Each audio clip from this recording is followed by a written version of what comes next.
The following is a production of The Reporter, Delaware County's leading news source.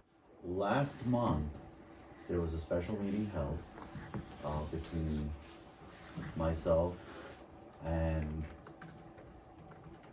the community members who were interested in discussing how to generate and improve the Village of Delhi revenue streams. Is that okay, Lillian? So with that being said, we had a extremely beneficial discussion, and it was then indicated that we should meet with the entire board to discuss opportunities available to increase revenue generation within the Village of Delhi. Because as you know, we are somewhat tax strapped. I will say tax strapped. I ran the numbers again, and we are 74% tax exempt and 26% taxable. The 76% being government organizations, NGOs, schools, and religious organizations and other tax exempt entities, which everybody has a right to do that, to apply for these tax exempt mechanisms. But what is happening is, it is affecting the existing residents of Delhi because they are being taxed and given an undue burden, which I don't believe is fair. So we're here, and we're here to discuss these opportunities which the Concerned Citizen, I'm gonna call it the Concerned Citizens Committee, CC. Delhi Community Coalition. Okay. So if I could ask, Jess, if you could, whoever speaks, please introduce yourself and name who you are, who you work with, and what you do, and please present accordingly. Okay. So with that said, I will open the floor to the public. Who are you, Ray? Please. I mean, they don't know. Hello, I'm Reagan Reed. I am a resident of Delhi and a concerned citizen. I also own the cardio club here in Delhi, and I grew up here, so I'm quite invested in our community. After we had that public meeting where we discussed the parking meters, same thing. I think that some of us, what we took from that meeting was that there is an issue where our community needs funds that may have been available for various reasons in the past. And how can we support our community? Different ideas for funding our community, but also brought up something that's been discussed for decades, which is, why do we have a village and a town?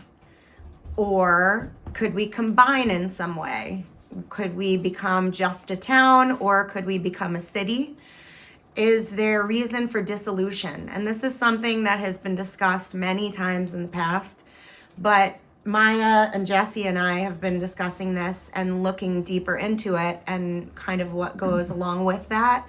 There is grant funding available for if we're interested in researching whether it's valid to combine the town and the village. Whether we continue with that in the end is up to us, and we can back out at any time. But only at that time, if we did decide we did not want to combine and go through the dissolution, we would have to pay 50%, the village would, towards the funding for this research, this study. If we decide that the dissolution works for us, then we would only pay 10%, and the grant would cover the other 90%.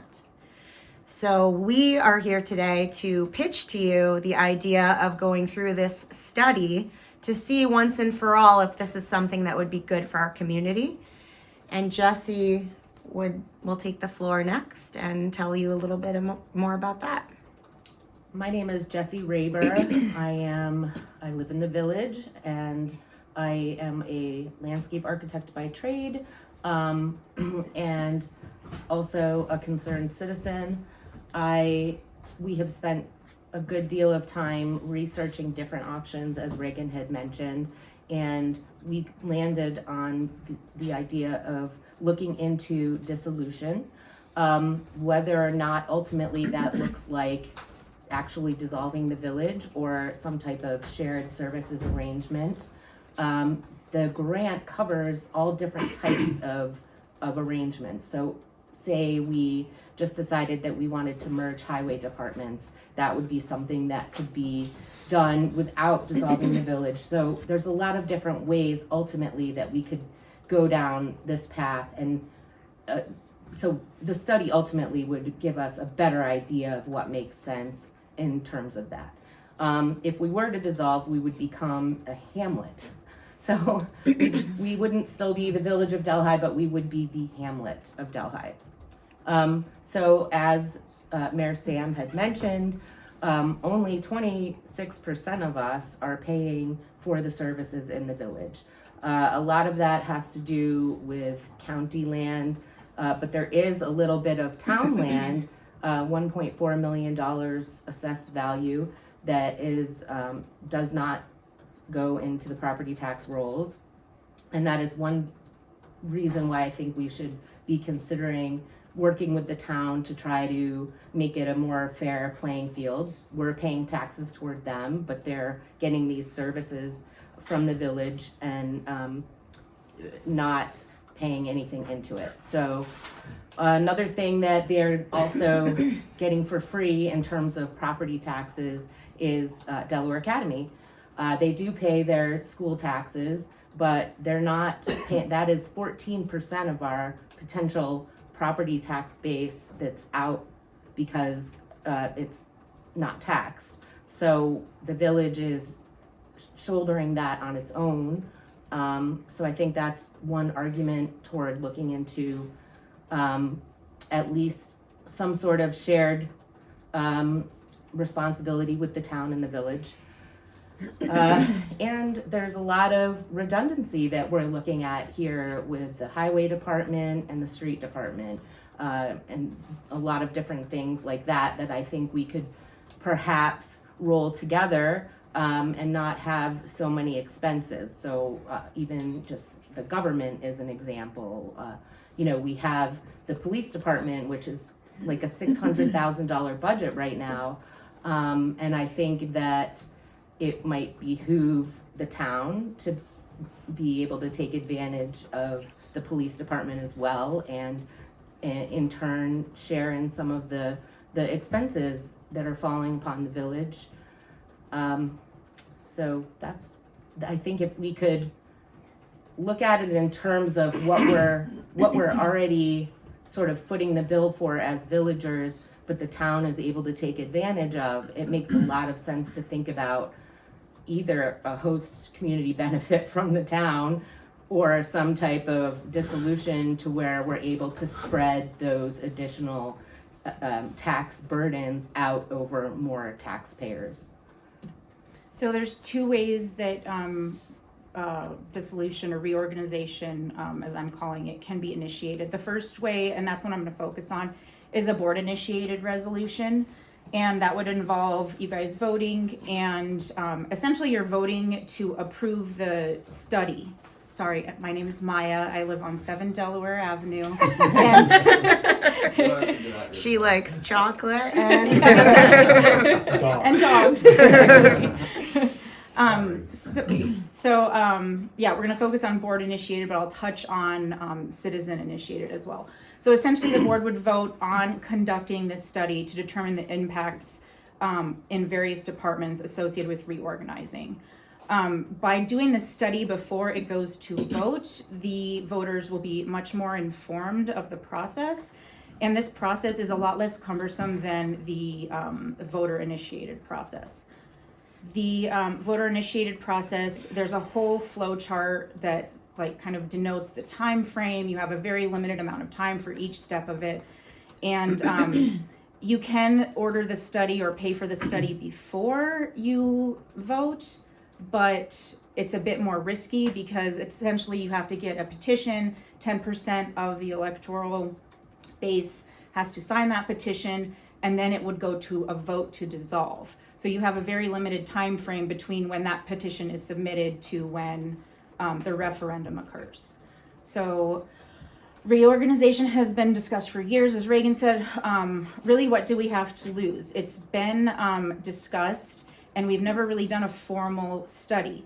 The benefit of doing the formal study is even if you all as a board decide to initiate this process, there is no reason why anyone, even whether it's citizen initiated or board initiated, we can always change our mind up until the point that the vote actually occurs. If you voted yes, I want to explore dissolving, or I signed a petition saying I want to dissolve, and then the study comes out and it makes no sense, or even if the study does make sense and we would save millions of dollars, I can change my mind as a voter, and so can you guys. So there's really a no risk other than the potential financial risk by not going through the actual implementation of the dissolution. So that brings me to the grant funding that's available. There's three technical categories.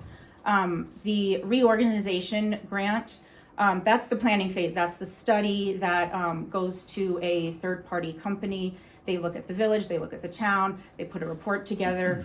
And the interesting thing about this report is that at minimum from this report, we would get an idea of where we are inefficient in specific areas. So even if we don't vote to dissolve, we already have a launching point to look at other areas where we could save money in terms of like a shared services agreement or things like that. And the end result of this planning phase, which up to $50,000 of grant funding is eligible for it, is really, it provides a blueprint for the next step should we go forward. So the second part of the grant, which also has $50,000 available, is the implementation. That covers legal fees or any kind of like things like that. There's a whole list of things, and there's a list of things, but that's not the only list of things that is covered. So the implementation grant is where the village would potentially get compensated for that 50% they put up front for the study. So the study, we would be responsible for half of it as a village. The grant would kick in for the other half. If we decide to implement, then we're covered at a 90-10. The village would then only be responsible for 10%. The grant would cover the rest up to $100,000. There's a third component to the grant, which really only kicks in a voter-initiated process. So I will leave that off the table for now because it's a little bit more complicated. So as I said, it's up to $100,000 in grants available for us. I am volunteering to assist in writing the grant if that helps sway the vote. And all of these grants are presented as a matching grant. So that's how it needs to be presented. Upon implementation of the study, the original matching funds, sorry, I'm lost now. It's Okay, a so- cost share mechanism. Yeah, and the risk is really upfront if you don't follow through with the dissolution. So like I said, legal and professional consultants are included. Any kind of capital improvements that might help the local government implement it are covered, and transitional personnel that might be needed for up to 3 years should the implementation occur. So this plan requires considerable data gathering, which obviously we'd use a third party, but as the concerned town citizens, we are willing to help facilitate village, and this is why it needs to combine, because I say that all the time having grown up in a city. As village residents, we are willing to help facilitate all of that, because we understand after the last few weeks how extensive these processes are, and we're volunteers, you're essentially volunteers, so it's not like we expect a group to just take it and run when these are all essentially volunteer positions. And that is it. I've been talking to a gentleman up in Albany. He has a lot more information and can further explain things if there are any additional questions. I told him some of you might be calling, and he is aware of that. So I can also forward kind of our notes to you guys if you want to have like a reference. And there's a bunch of links on here as well, so you can kind of peruse all of the information that's out there. And Sorry, I just wanted to add to that. I think it's important to realize that a lot of our townspeople are utilizing our village, even just the sidewalks and the roads, right? So people will say things like, "Oh, I don't use the village. Why should I have to pay village tax?" But I would say that most people have to utilize our village for one thing or another, whether it's going to eat or going to the grocery store. So it's something to consider. Also, we have been doing this for 200 years as the county seat. So it's a long time coming that we start to consider how are we going to take care of the issue of giving up so much of our land to not-for-profits. And I mean, it's a real problem. That's the big problem. We want to We're dealing with that tomorrow. Another thing that we want to mention is we're going to speak with the finance committee of the Board of Supervisors tomorrow, and Tina Malay, and we're going to be proposing a host community benefit for what I was just talking about, being for 200 years we've been the host of the county seat, and the town of Walton, village of Walton, they get that host community benefit because they host the dump, but we host a ton of not-for-profits. So that's something that we'll be able to report back on, and if it's successful, which we hope it is, then that's also potential money and funding that we could consider for something like this. And also, the town would be included in that benefit if we were to dissolve. It wouldn't just go to the village. So Right. that is one positive for the town. Mm-hmm. If we're able to receive this host community benefit, they would be able to benefit from that as well. But I do believe that regardless, the town benefits from the village having a sustainable financial base and being able to really take care of what we have and not have to try to get blood from a stone, so to speak. Ian? Couple questions. Thank you. So, I guess my first question is, who's the grant through from? Press County Reorganization, it's CRES. So is that a state agency? Yes.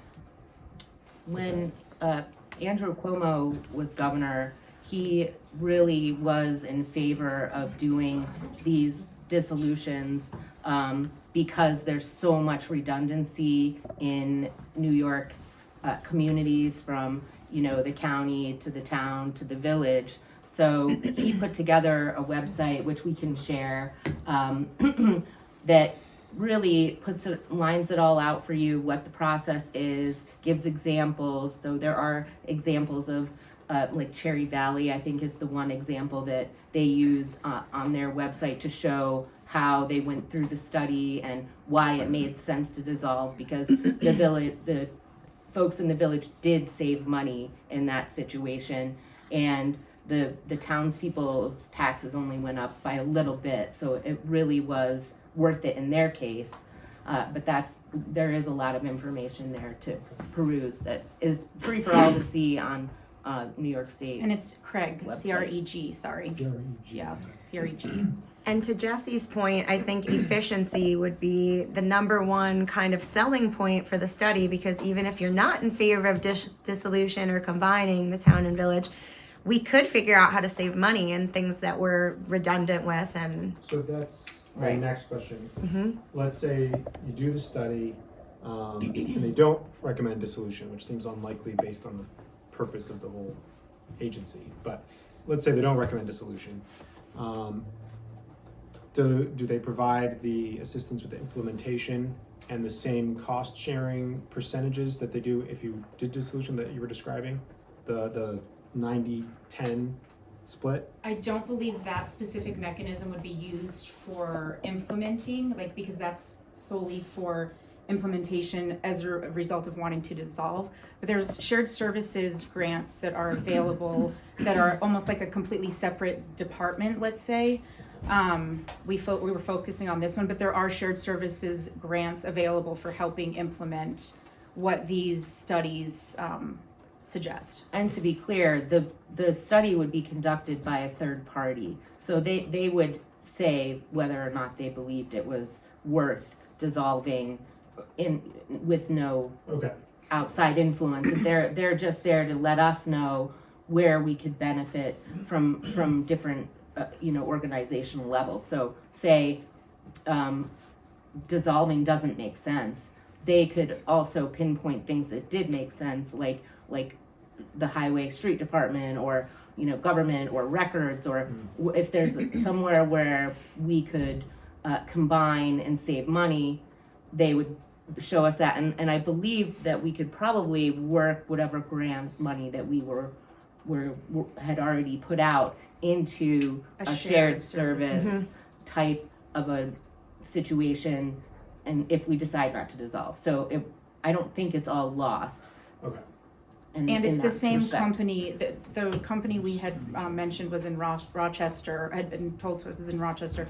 They also do these shared services studies. So it would be kind of a one-stop shop. We could either expand or contract based on what the needs are, or pivot if we needed to into a shared services study versus a dissolution study. Okay, so the first reorganization study is the one that would be determining what type of reorganization is appropriate. And then that's the one where it's a 50-50 matching grant. We could get up to $50,000 Yes. toward that study.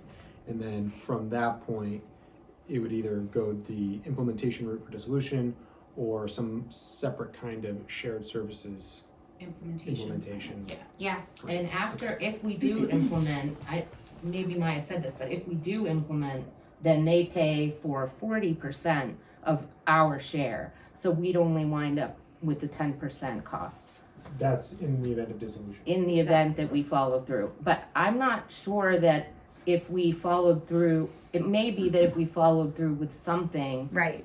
That's what I was wondering. and not necessarily dissolution, that could still work in our favor in terms of our share in the grant, or in the grant process, the match. And I think. Yeah, Would like to- I'm Jim Thompson. I'm from Delhi, don't live in the village. I'm a lifelong resident of Route 28 out towards Andes. I'm also chairman of the Delaware County Industrial Development Agency. We're a countywide economic development agency. We do a lot of work around the county. And just a couple things I want to add here.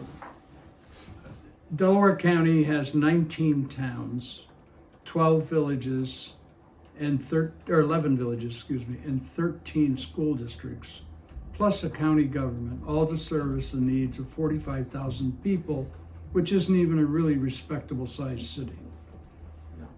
So we've chosen the most expensive way to handle our government affairs Plus, that we're the are poorest known to community man. in the County. Poorest county in New York yeah, State. yeah. Exactly. So I think we really got to take a hard look at this whole situation and what we're doing. Other communities are having the same discussion.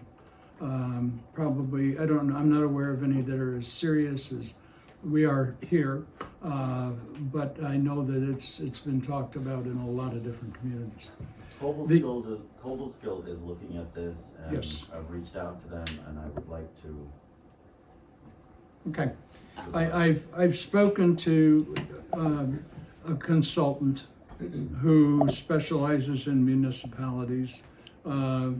They go by the name of CGR. They're located in Rochester, and they have another office in Albany. Center for Governmental Research is what that stands for. I'm familiar with their work. They did a consulting job for Delaware County a few years ago. to consider merging the Delaware County Highway Department with the town highway departments. Excuse me. That never was implemented, even though it showed a pretty good sized savings, because everybody started protecting their own turf, and the whole thing got tossed into a closet, and there it sits. But nonetheless, I was very impressed with the work that they did, and I spoke to the office in Rochester when we started talking about this. And they are one of the two firms in the state that work with the Department of State, which is the State Department, the department that drives all of this. And they work closely with the Department of State on these grant funded studies. I'm waiting for a proposal from them, which is not going to be an exact proposal, but it's going to be a starting point that gives everybody an idea. I had hoped that it might be here by tonight, but no such luck. We'll keep hoping. It'll probably show up tomorrow. But when it does show up, I'll certainly share that with Jesse and everybody. CGR they believe that there's a lot of shared services savings to be had. Whether you ultimately end up going to dissolution or not is, going to depend on what they find in doing a study. But we kind of went through a thumbnail sketch of your budget, and just a verbal. I didn't share it with them, and they, just from our discussion, they could see some real areas for savings.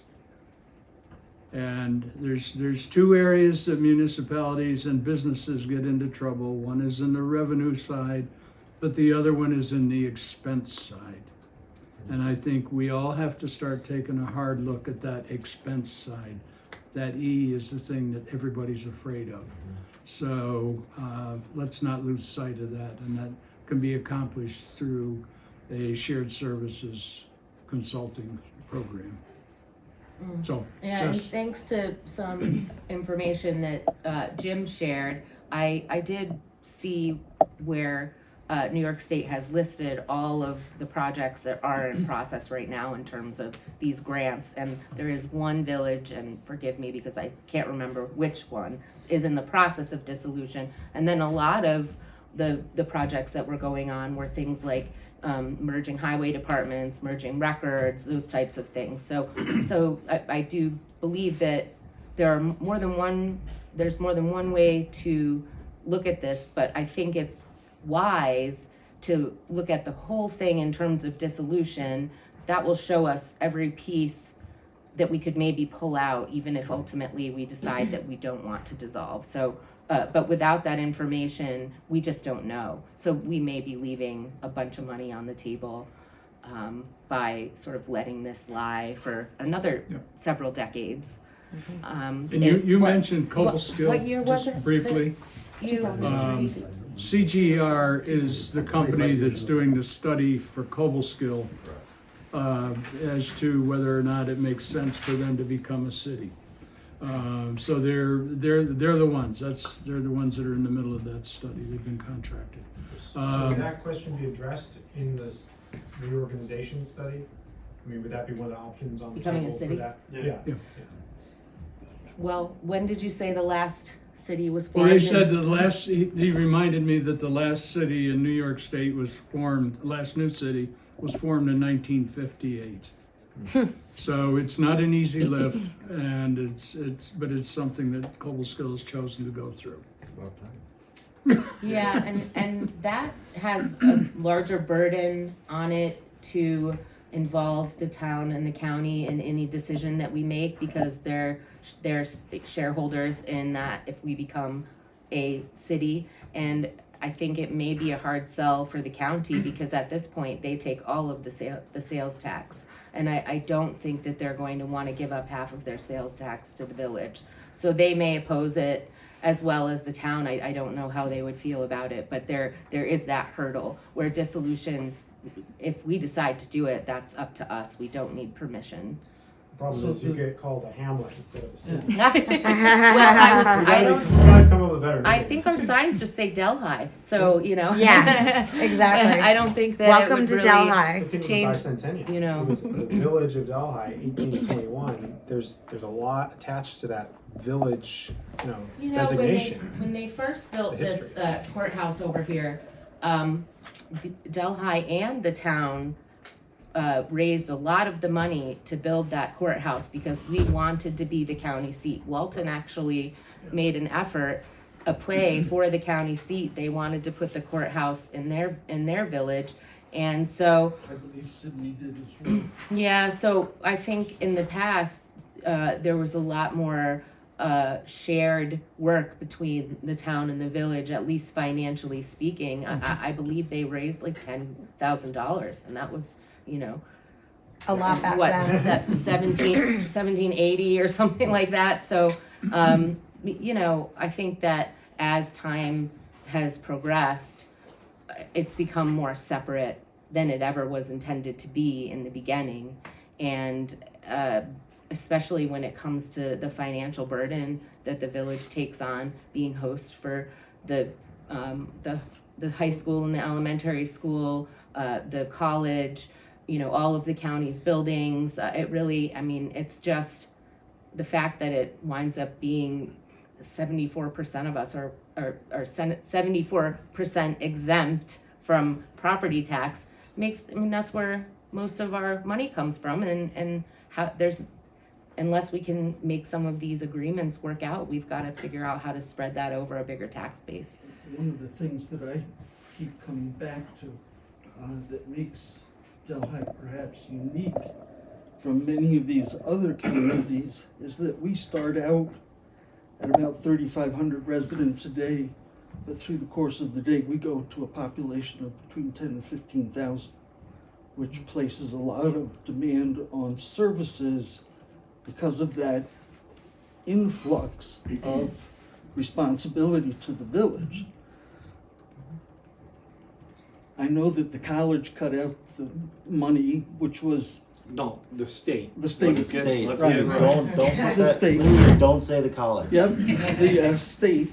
That was- But they also talk about, well, it's of economic benefit to the community. Well, not so much anymore because most of the people that work up there don't live in the village. The students, because of the businesses that we have to offer, really don't contribute much economically other than the 3 gas stations.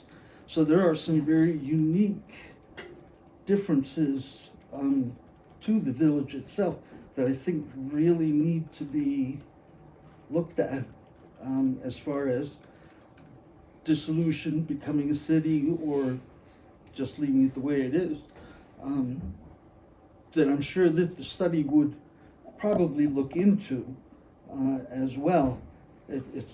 But it's not as easy a question as it might at first appear, because that extra 10,000 people a business day, the services that requires is a burden for a concentrated area. It's not as if it's to the whole county or the whole town of Delhi. It would place a responsibility upon a town absorbing that population to require concentrated expenditure of funds. If you know what I'm trying to say there, requires more police to service that larger group on a business day basis. We already have to supply more water and sewer, wastewater to a concentrated, again, area of necessity. Those are just resources that, in a very small, the village boundaries as it is we're almost to the point of exploding. We need more space, we need more Right. area, even as it is. So I think it becomes a pretty complicated issue. Did you have a fee schedule from these agencies that would be doing the studies? Did they, I'm waiting, Yeah. that's what I'm waiting for right now. okay, It was supposed to be here in time for this meeting, but it didn't make it. yeah. It'd be but- good to know how much we would be, Yeah, in the worst case scenario. of course, yeah. How much we would be at risk The for. gentleman in Albany that I had talked to had said ballpark 40,000 for the study. So we'd be responsible for half of that.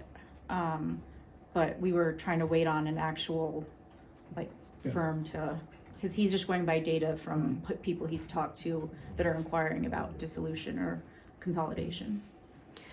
Can I mention a couple of other things just that you prompted in my head and you prompted in my head? One thing I think is important to point out is that I think, and correct me if I'm wrong, we discovered that it only takes us, the village, to decide about dissolution, meaning the town kind of doesn't really get to decide. If we decide to dissolve as the villagers and the board, then they have to just absorb us. So I think that that's important to point out. The other thing I think is important to consider is that one of the reasons I feel that we have not taken these steps before is nostalgia. Because what you said, the village of Delhi, but also to me as a business person and a business owner, it makes more sense to save money and to survive than the nostalgia behind the village of Delhi. However, I still think a lot of people will refer to us as the village of Delhi. They're not going to say, you want to meet up in the hamlet of Delhi? You know what I'm saying? But we won't be that on paper, but it doesn't mean we can't still refer to ourselves as a village. And I think a lot of people just call it the town anyway. Totally. Like, they Nobody don't- I knows mean- what's what, you know? I'm just talking about in terms of. Yes. I see that as a. I potential understand. barrier to the whole Totally. process. It is. I think it's been that historically, and I don't see it that going away. Yeah. And the other thing that really makes sense about this is as Delhi grows, and we've already sort of, like you were saying, have grown to the point where we're sort of busting from at the seams. If we combine, then it's no problem to start expanding offerings. So the septic can go further than it has gone, the water can go further than it has gone, and our village can grow without as much confusion. We'd have to figure out how to make separate districts and do different, whereas, and we'll have to do that anyway in order to combine, or in order to dissolve, the village would be in a special district. So it's not like we're going to be asking, folks in the town that don't get water or septic to pay the same amount that people in the village are paying. It's not just a matter of all of a sudden everybody in the township shares the cost of everything. No, right, there would be a Doesn't work special, that way. right, there would be a special district. But it would make sense in terms of, there will be growth outside of the village, and there will be I think a desire for some of those services like water and sewer in the future outside of the village. Hi, my name is Harold Eustace. I'm a long-term resident here. And in terms of dissolution, you don't have to go much further to get a lot of information on successes, failures, pains in the neck, or good things, or whatever, than Andes, which did dissolve, did turn into the town. A few phone calls might be in order to see if, hey, this work out for you guys? You could try that, I think, just, Yeah. Yeah, and Downsville did that as well, so that's another, and Roxbury, and so there's, Even Andes, yeah. yeah. And I don't remember, but the last meeting that we were all at together, somebody spoke up and said that nobody even noticed. It was just regular business moving on. Like most of the people you thought would have been giving pushback, it was just like nothing changed. Besides, they were saving money. I've had several people from Andes speak to me, so Well, share. they're not very positive about it having dissolved. I think Jeremy's had the same experience, that what they thought they were going to wind up saving, they weren't. Because of the special districts that are created, that they still wind up paying for the water, the sewer, the sidewalks, the lighting, the brush pickup, all of those things. I'm still keeping an open mind about the whole thing, but that's just information that's coming back to me, is that those special districts that the town then creates, because not everybody in the town is benefiting from certain services, can become quite pricey. Yeah, and I think that the agreement that's hashed out, the agreement can be hashed out prior to voting for dissolution and after the study. So I think a big part of it is how the negotiations go prior to dissolving. So if we can't But there come would have up to with be a, benefit to the town in order to do that. There would have to be something that the town is going to get out of it, which I'm not sure. It what doesn't we really have to offer. be though, because we decide. We decide, sure. But we you're have to saying work with- negotiate the right, we these have to, districts and things, and if we don't have anything to negotiate with, that then becomes a little bit different. I don't know if you're aware, we pay town highway taxes. We get no town highway services. right. And they don't pay for any street services here. Yes. So No, that- they don't pay for any of our so- street services, no. Right, so it's another But we're situation where paying it's double unequal. what we would. I'm not sure that that winds up going away, Don't pay. which the study would have to look at to find out. Yeah, Yeah, and we do Right. have, I mean, we are, we don't need permission from the town to dissolve, but we do need to work together with the town to get a good deal. So Right. that is I just wanna make sure I have it right. 100% true. Yeah.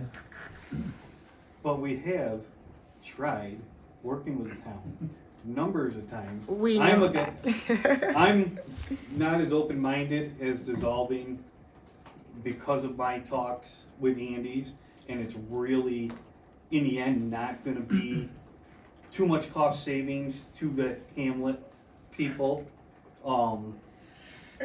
But I would be interested if the study showed that it'd be beneficial for the village to absorb the town. Or the city, or a city. Or a city. And I've got paperwork at home that has been done, research so far, of the city stuff. Of going to a city. Another thing to consider is that there is no other place like our village. I mean, Andy's, the commerce and the traffic that they have doesn't compare to what we have here. Correct. So it's like, it's apples and oranges. So even if it's not working in Andy's, which I haven't heard that, we've heard different things, is that that's not the same as here. So that is another reason to go through with the study so that we can see if it is beneficial for us to merge. But have you heard any, like, are you saying that, for example, because they're not using the water and the septic, that the fee doesn't change for the villagers? Is that what your point is, or can Their you taxes- specifically? Their taxes really didn't decrease.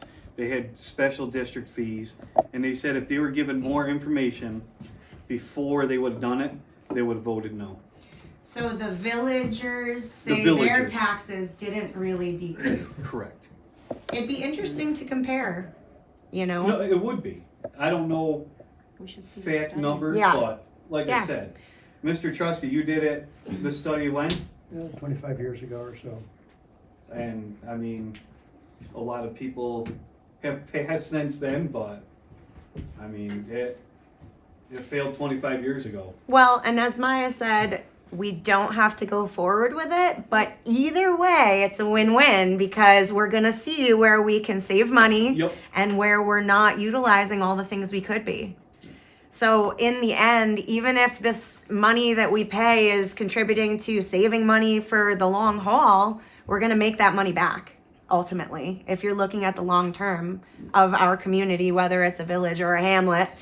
So it's worth considering that study regardless. And also, if we do go forward with the dissolution, it's such a low risk to us. I mean, I know we can't predict that now before we see that information, but if you have someone who's willing to help with the grant writing, which is one of the hardest parts, then you might as well take advantage of that. Don't sell me high, 'cause I never wrote a grant before, so.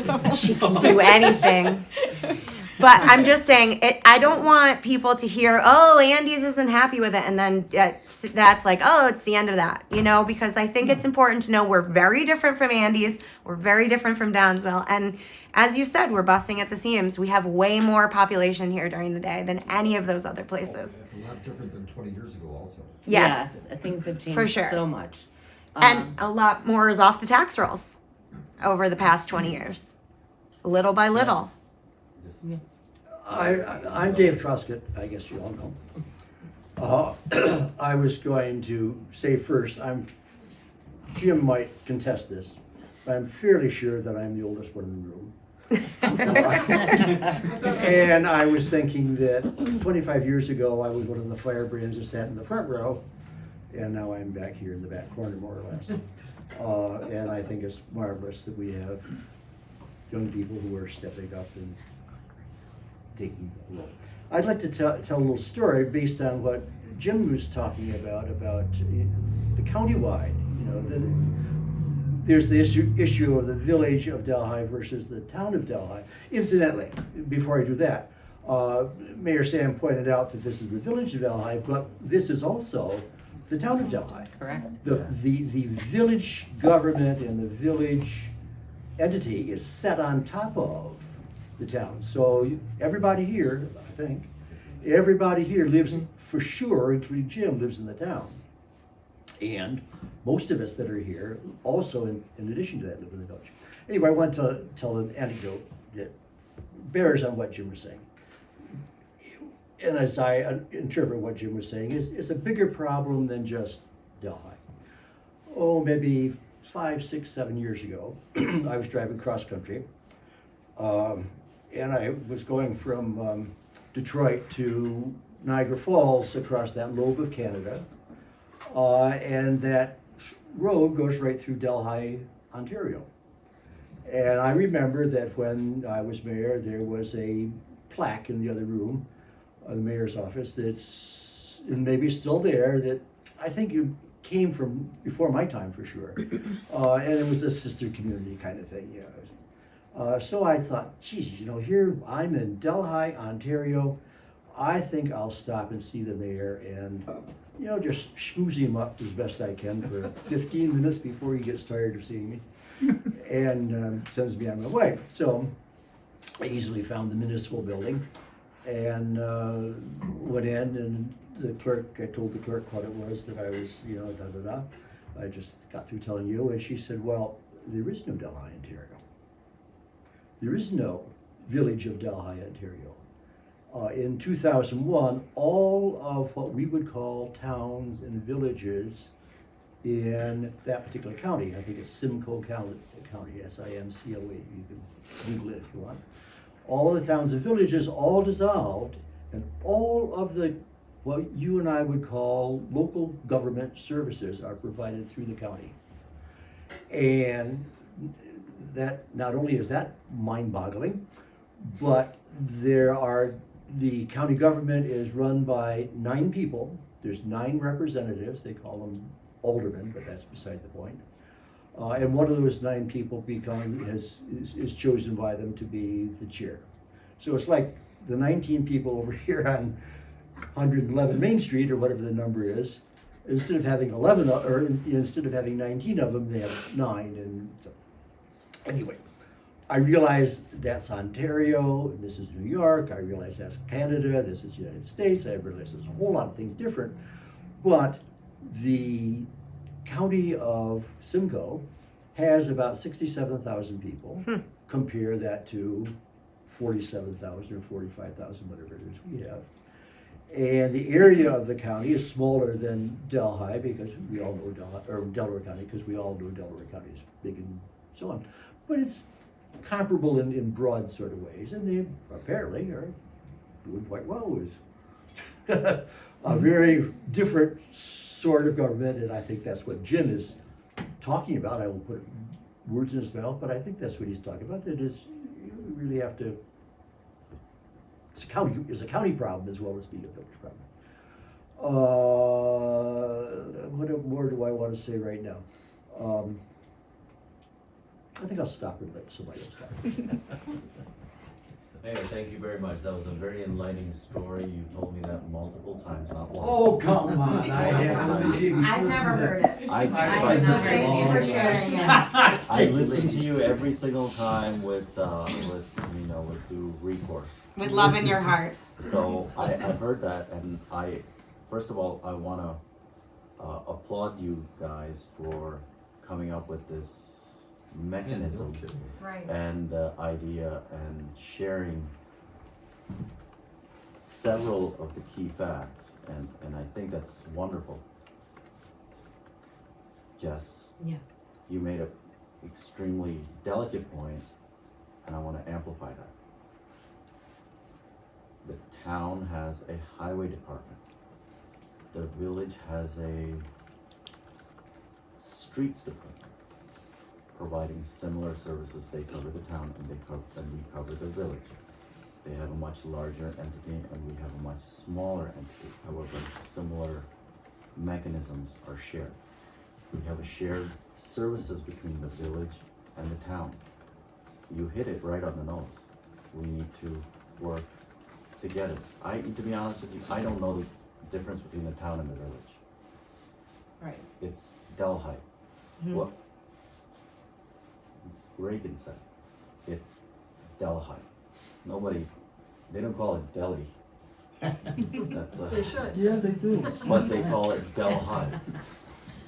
Nobody knows the difference outside of here between the town and the village. In all honesty, it should be one entity, and we are one entity. We are not different from the town, and the town is not different from us. I think it's a wonderful idea. Mayor Truscott, we've talked about this multiple times, not single times, multiple times regarding this. This is a process. You guys are from Minnesota, the cold country, or wherever that is. But it is a wonderful thing to move forward with. One way or the other, what's another $40,000 in the bucket? It's not a big amount. I don't see any hesitation. If the villagers want it, I think we should probably, in some manner or another, look at the funding mechanism. Maya has volunteered to assist in writing the proposal. Welcome to use the offices to sit here and write this up, use the letterheads or whatever. I think that's, if there is a funding structure out there, which it takes time. Time is the most important thing here. If you have the energy, the time, and the money, I'm sure it'll all work out. So I'm hearing, Jeremy, if I can take what you already sort of said, you're kind of like a no for this, right? I'd love to take the temperature of the trustees that are here, because no one wants to waste time, as Mayor Sam mentioned. So are we willing to say, hey, if you guys can secure the grant, we'd allow the study to go forward, or what are you thinking? I realize I'm putting you on the spot, but That's okay. I'd like to, we'd like to have an idea of where to focus our energies. Our next meeting's on February 2nd. So I guess what I'm thinking is I'd like to see the notes that you were talking about, any material that you've got about the grant. And especially if we get that document about kind of what the estimate cost would be. And then we can make a motion if there's interest in it. We can make a motion at the meeting on the 2nd as to whether to move forward with pursuing a grant at that point. I think it's important. Because Janet should be Part of that decision as well. precisely. Totally. Are you willing to answer Jesse's question? Right, I'm not Yeah. asking No, for mine- anybody to poke their finger and write We're in just blood. wondering Right. I just Where your head is at. Right now, my head is at, I wanna see what the options are in terms of shared services before taking the plunge to dissolution. I wanna see what kind of savings we can do. Again, this study can move in Exactly, that direction. and that's It's why not- I'm intrigued with the Yeah. study and the grant associated with it. Because I guess based on, the fact that you are gonna have all these districts for the village, just by virtue of the fact that we've got so many different services that are inapplicable to the town, it seems like we could do a lot of shared services and stay a village, maintaining a lot of the same cost savings. But I'm interested in seeing what the study says. Again, CGR, when I spoke to them on the phone, their suggestion was that the contract would start out, their contract would start out as a shared services study. Okay.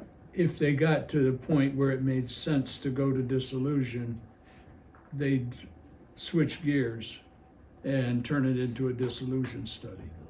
Okay. If not, it would end up as a shared services study. And just looking through the list of grants that are out there right now, I do believe that it will be flexible in that way. So in other words, if what we first put out there is a shared services study, I do believe that grant could be continued Converted. or rolled over Yeah. or whatever you would want to say if the study showed dissolution made sense. So it's sort of, it can be both things, I think, and we can confirm that, but just from really seeing all the projects that are ongoing now, I'm quite positive that that's how that mechanism would work, so. Did you say Cherry Valley did it? I believe it that was legit? the Do example you know that, how long ago they did it? that was, oh gosh. Just out of curiosity. I think it was like 1997 or something like that, so it's not like a really Right. recent study, Okay. but that is the one that they put on the website, just that, maybe because it's quite specific, it's really, they wrote everything out in this document, and it's very clear what process they went through and that type of thing, so. And then again, maybe they just never updated the website, right? And just to be clear, I'm against dissolution, but I'm not against finding out the information. Yeah, great, okay, that's really what we're here to ask about. Yeah, is- we're more interested in the study, step one. Yeah, Dissolution. just to make it also- clear. And, Yes, right. and in all fairness to you and to us, you might change your mind. That's the nice thing about the study, is Yeah. that we have that option to change our minds at any time. Maybe we change our minds the other way, or maybe you do. So it just gives us an opportunity. It's a magnifying glass Yeah. to see deeper into what we already have Do you going have on. anything to say? All I can say, we're new in town, and all I can tell you is that we are so impressed with the Three Musketeers. Just, Thank you. seriously, I mean, the amount of Who are you smarts, guys, please? or Jim Smart and Cindy Smart. Cindy Smart. We live Uh, on 5 Orchard. Yeah, we live here on Orchard Street. And we're just so impressed that these people have taken such a serious and smart approach to a serious problem. It's a lot of work. And we can't do anything except say thank you. Yes. Thank you. Thank you. Thank you. And thank you, Jim. Are you guys leaving? We have have to go. we have a dinner. What's for dinner? Can we come? Pasta. Pasta at 80. Thank Thanks. you, everybody. Enjoy. Thank you. Good night. Take care. Ian, can you please tell us the time of the meeting on February 2nd? 5:30. That's our board meeting. That's our typical, our standard thing. Okay. And I work until 6. Would it be inappropriate to come after and be late? You're welcome. Terribly. No, Okay. The doors get locked. We can put it later on the agenda for you too. Would that be possible? That's- And I think I would just mention that we're not married to this idea. So we wouldn't be pushing it if the study said it doesn't make sense either. Right. We want to know if it makes sense, Right. especially considering, the presentation the mayor gave and the idea of paid parking. We just want to find a way to help ease the financial situation in any way we can. So we're looking at other things as well. But this one is a big one that we wanted to address with this board, because you can help us get that Actually, study Mayor going. Truscott, probably at the Fair in the Square at the auto show, the car show or whatever, when we had that parade. We talked about that and trying to. I don't remember, it was one of my many You can't not failings. remember, you were the one who brought it up. Well, it could very well be. Could I say just a little bit more here? I would like to kind of dump cold water on the idea of a city. I realize that's probably not talked about, but I think my understanding is that, among other things, that in a city, the city is responsible for maintaining the state highways. So that, for example, if you're up at Foxcare in Oneonta in the East End and you drive down toward the downtown, drives along really nicely on the roadway until you get to a sign that says City of Oneonta, and then it starts to get bumpy. And that's because the City of Oneonta is just like the village of Delhi. It doesn't have the funds that it needs to fix things up. And if Delhi became a city and we had to maintain Route 10 from one end to the other, and we had to maintain Route 28 from one end to the other, it would decimate us. Now, I may be wrong about what I said about this highway, but that's my understanding. I think one of the attractions, potential attractions of becoming a city is that a city preempts sales taxes that are collected. But the towns in Delaware County don't get any sales tax anyway. So moving from a village and town to a city wouldn't do anything at all to collect a share of the county sales tax. It's gone. It's gone. And another point I guess I would like to make before I quit is that I urge you not to give away your sewer district. The sewer district is what keeps things collected together. That's our biggest moneymaker, just so you know. Yeah, I don't care about That is making it. money at this stage. That is the It only is, thing that's it keeping us is, afloat. it is. I just think of Oneonta. Sometime in the past, I grew up in Oneonta, been here for 52 years or so. But anyway, and downtown Oneonta used to be, a fairly thriving place. And I realize there's all sorts of factors that went into it, but one of the factors that went into it was that the city of Oneonta apparently sold, or whatever the right term was, the sewer services to Southside, to the mall area of Southside, to that's outside the city and the town. And that allowed Southside of Oneonta to thrive. And it just sucked the blood right out of downtown Oneonta. Now downtown Oneonta is kind of getting itself back together again, but it is the sewer district that keeps the center together. That keeps population and keeps buildings together. And I sure don't want anything like that to happen in Delhi. Sometime in the next 25 years, and I won't be around here to see it, but sometime Delside Acre, for example, is going to end up with a sewage problem because they are on septic systems each house, and each house has a well, and surely, as sure it can be. I'm gonna address that right now. I've discussed that with the CWC, Catskill Watershed Corporation, and we had a meeting with them to request looking at all of their septics and putting our extension like it was done with Route 28.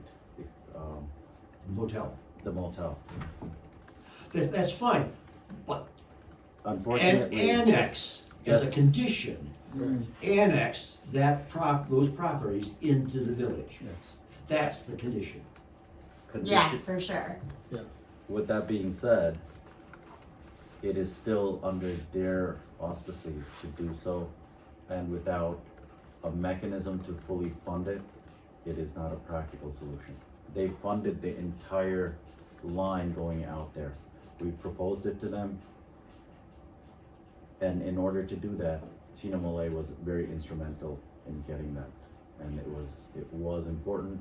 I agree with you, but unless those septics fail, they will not look at it. And I hope that's something that, each septic costs about $75,000 to replace. When you're talking about 30 of them, it's already been proposed. Unfortunately, if you look at I'd be more than happy to share that, but it's nothing that has not been discussed. And it's in the works, it's up to them to do it. Unless it fails, it won't work. The funding won't work if it hasn't failed, if you don't have a failure. Correct, they will not allow On the Route fund- 28, you had a Correct. failure We had multiple with failures, the business out there. multiple. And that's what drove that whole project. Thank you, Mayor. Thank you all. Is there anything else that, I have one other thing that I'm just to give you an update. You spoke earlier about this money that was in the state budget a few years ago that mysteriously vanished. I've done a lot of research in that, and I have been in touch with both Senator Oberacher's office and Chris Tague, the Assemblyman's office. I've talked to both of them on the phone and backed it up with a letter requesting that they do everything within their power to try and get the impact fee reinstated for Delhi. It was pure politics that it was taken away, nothing but politics, and raw party politics at that. I don't know as we can ever get it back, but The right push. we're taking a shot. You probably could. Yeah, thank you so much for that effort. It's being pushed. thank you. Good, thank you. So, Thank And you I- guys for meeting with us. And I used your name on that email. I had one other thing My I'd name? like to ask, well, since we have your attention, what is going on with I know that the changing the parking requirements for businesses on Main Street is in committee? Is that what's happening, or where are we at with that? So it was in committee with the zoning advisory committee. They made a recommendation to the board. The board decided we were gonna hold on to it till we got the parking study. Thinking that the parking study was gonna address that kind of thing. So at this point, it's gonna be on the agenda at some point in one of the subsequent meetings. February 2nd. I understand. I don't think, there's nothing to put on the agenda for that in terms of an actual new code. I think we're gonna need our attorneys to draft that. From what I understand, this is keeping businesses from wanting to buy buildings and put in businesses in the village, so time is of the essence here with this But that's- coding, right? That's only one of the issues. There are a couple of them that right now, because we're all looking at ways that we can bring business Sure. Yeah. into the village. That would be a huge help towards the budget, but that's just one of them. There are a few other areas. Well, The zoning. the zoning options from Family Dollar up to Clinton Street, that is not zoned for business. So right now, that leaves many of those buildings there open to be purchased for college housing, which I don't have anything against college housing, but those are areas that, for prime reasons, would be better served with business, at least in my opinion. I think it would serve the village budget better. So there's a few things, and I do know in talking to Glenn Nealis, who's in charge of these things, that there is a great interest in that. So we're looking at trying to accommodate those types of things. Well, like there's businesses that have wanted to come into this church. But And they then- cannot until the parking. I know, I understand. That's why I think Jesse was saying that time is of the essence, because those businesses might go elsewhere if we don't get on the, move it. Also, like the apartment that has been for sale for a long time on Main Street, that's the commercial space there next to like Stewart's.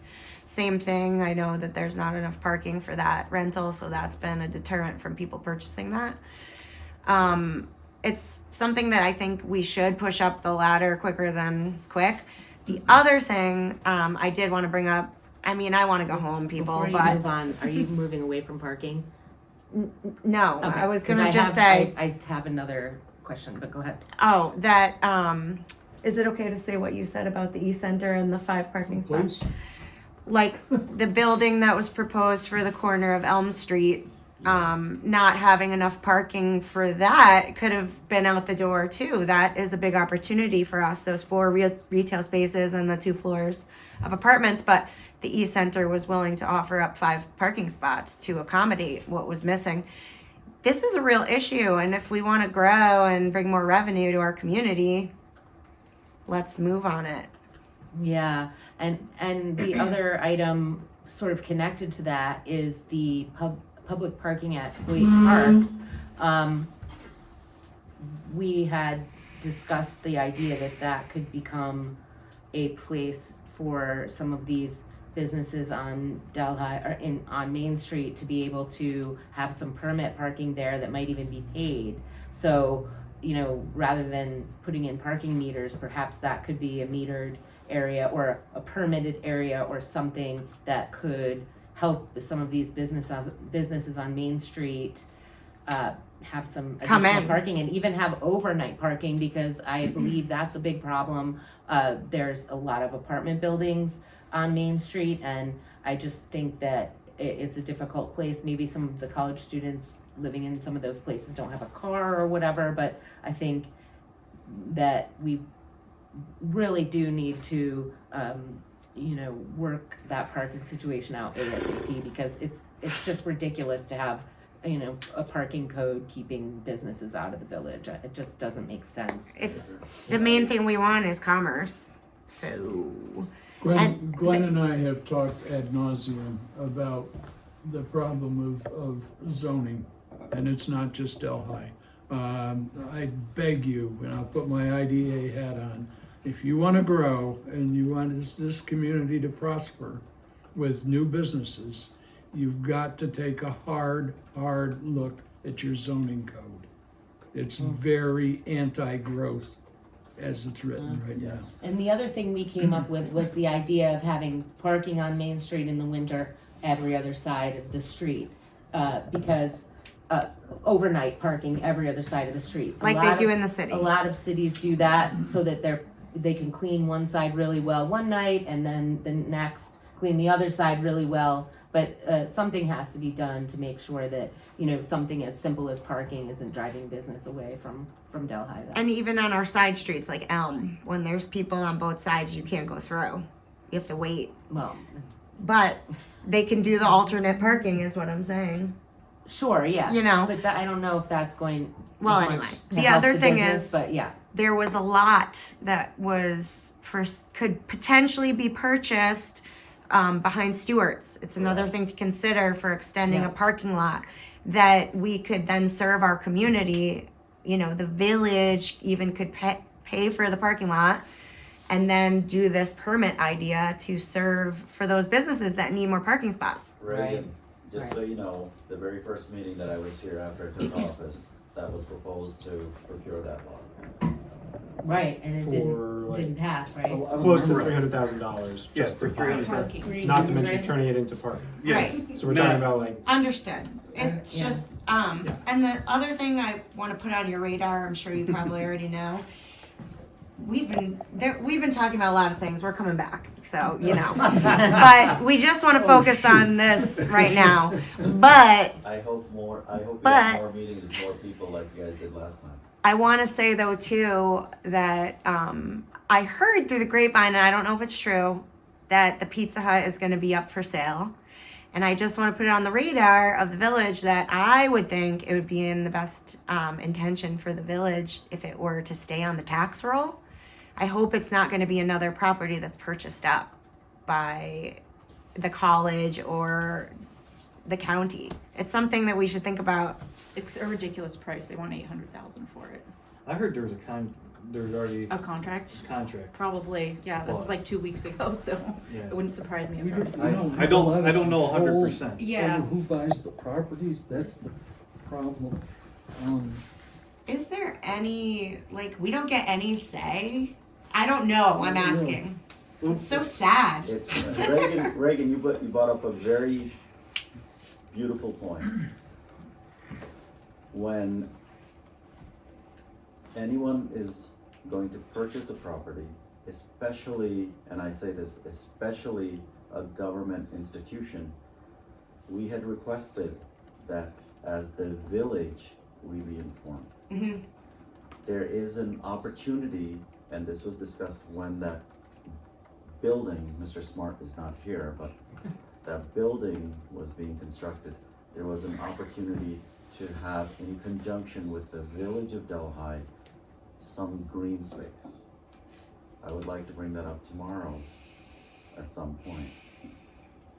These are all opportunities that are there for us as the village to look into, but if we are not informed and that becomes a secondary third, you're here after the fact, that this is a reactive situation, not a proactive.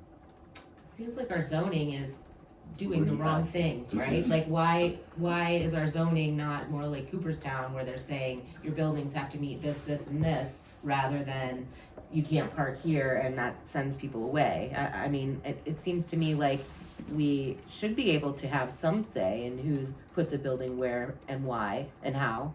We As do the have village. zoning codes for We those. can only enforce the buildings. codes. We can't, as a matter of Right. fact, we can't even enforce our codes that we have right now. We can send letters.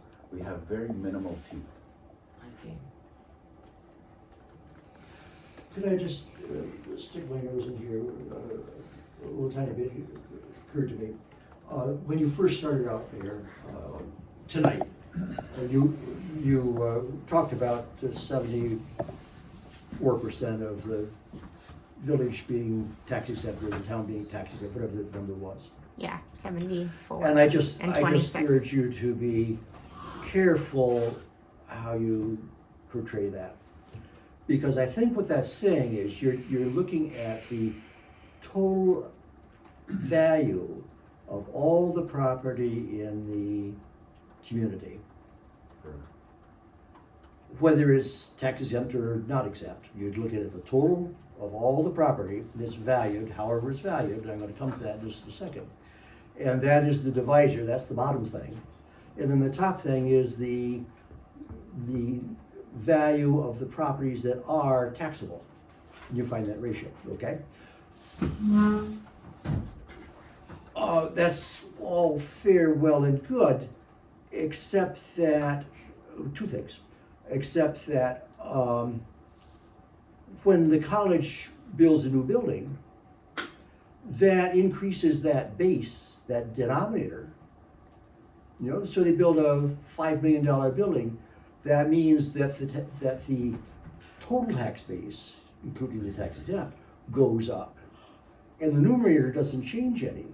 And so that fraction of property that is taxable goes down. That percentage goes down. A new building at the college could very well be a benefit to the community. Just be careful how you're thinking of that, okay? That building that people are complaining about, county building, it's the same thing. I mean, you may like the way the finishes built on it or not, but that is increasing the bottom of your fraction of your denominator, your divisor. That building that's being built is surely an improvement over the thing on Page Avenue that is going to fall down. You know, so it is something that's good for the community. It's what it makes. Doing that arithmetic makes it look bad. The other thing is, this depends upon the valuations of property. And property and the all the property in the town of Delhi is assessed, the assessments are set by the assessors of the town of Delhi, three-man board, three-person board. That assessment has not been revised, has not been reassessed in almost 50 years. No, I disagree. We just got the assessment, it went down, there's all these things that are going on. So they are happening, the assessment's there. I concur with your numbers, the numbers go up and down as the valuations are determined. It doesn't change the fact that we are providing a tremendous amount of services. Oh, no, all I'm saying, just be careful. I concur with you on this. I think to your point, we're at 53.8% valuation. That's not my point. Right. My point is that the individual properties have not been looked at for almost 50 years. 53.8%, that's all they're assessed at. Because, yeah, right. Anyway, I'll stop. Our lawyers are Well- fighting because we don't know. That's another. Yeah, that's another. Thank you for entertaining Do we me. have any other Thank you, discussion ladies, points? for taking up the cudgel. Thank you. Thank you all. Thank you. Thank you. Cudgel. We depend on you. Please subscribe. 607-464-4009.